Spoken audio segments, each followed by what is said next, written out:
the project I'm probably most proud of is turning some of that early work in terms of counting the individual argon atoms, specifically in the tantalum pentoxide, and turn that into a first author paper in 2020.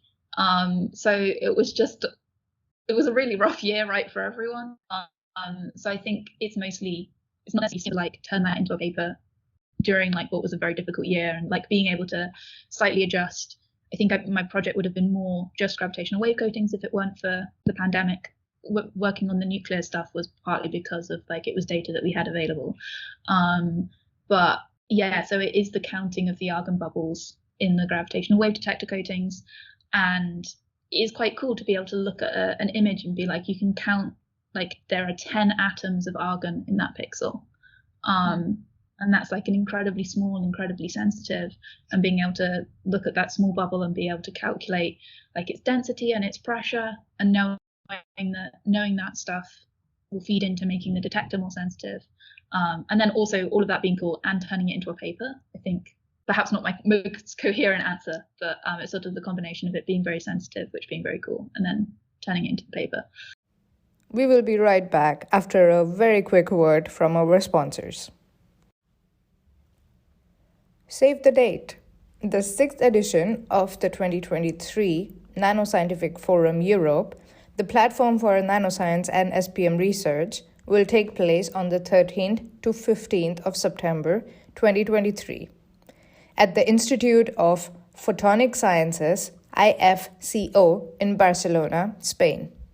After 3 years online, this edition will be held in person and on-site. The 2023 #NSFE will be hosted by Professor Dr. F. Pelayo García de Arquer, who is the head of the research group CO2 Mitigation Accelerated by Photons.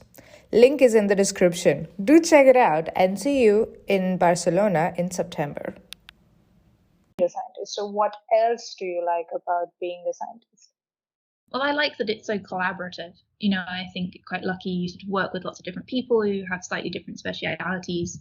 And I like, you know, sort of working with, you know, you're in Germany, I'm in the UK, we're still like having conversation. You know, I really enjoy that part.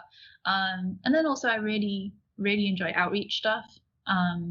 You know, I've really enjoyed being part of that. I did a tiny bit in undergraduate, but not anything sort of particularly notable. But I got quite involved with it in Glasgow.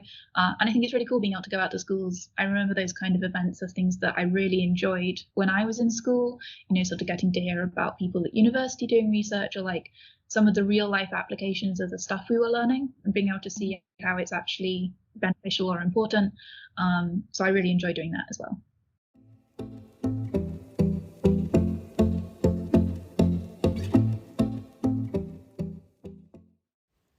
Thank you for listening to this snippet of one of our old Under the Microscope episodes. You can listen to the full episode by following the link in the description. You can also support us on Patreon and buy us a coffee. Nano, micro, or macro. Check it out. The link is also in the description. If you would like to know more about us, please visit our website, thesciencetalk.com. And you can also join our mailing list. Again, the link is in the description. Thank you. Your support means a lot to us. Please share this episode with your friends, leave us a review, and add our podcast Under the Microscope to your favorites list. Thank you.